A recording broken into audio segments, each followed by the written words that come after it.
My dear student, good morning to everyone. Today we will discuss about application of Gauss law. Okay, the first application, electric field intensity due to an infinitely long straight uniformly charged wire. Right? So here XY is a uniformly long straight charge wire. As we know that first of all, we consider any point P which lies at distance r from this wire. Okay, and in the very next step, we draw a cylindrical Gaussian surface from point P having radius r and length L. After that, we decide the area vector ds and field vector E.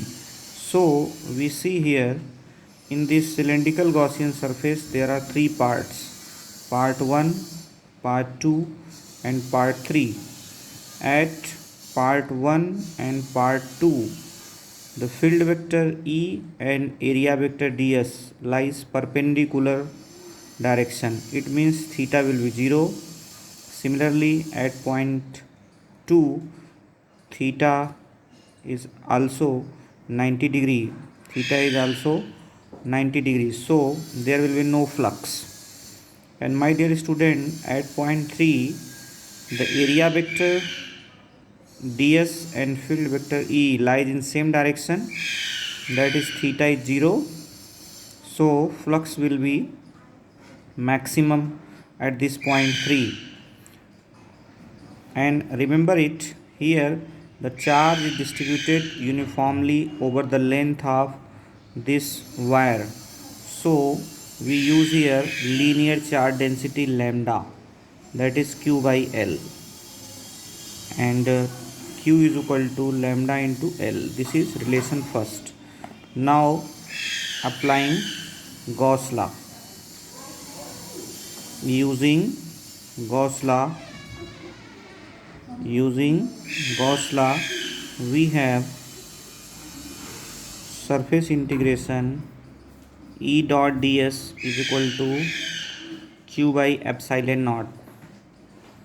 Okay, so at point 1 and point 2 there will be no flux because theta is 90 degrees there. Only flux lies at point 3. Okay, so this can be written in this form also. The surface integration EDS of part first plus surface integration of part 2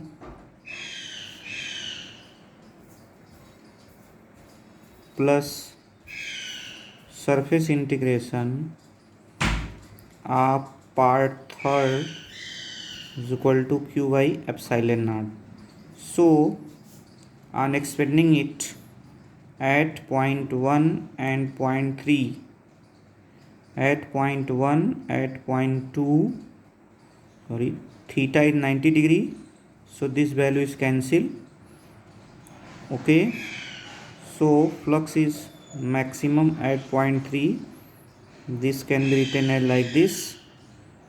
On expanding it, E surface integration ds q by epsilon naught.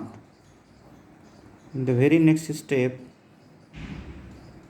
and remember here theta is 0, so we know that cos 0 is 1, and after that we find the value of E and the surface integration ds, the surface area of cylinder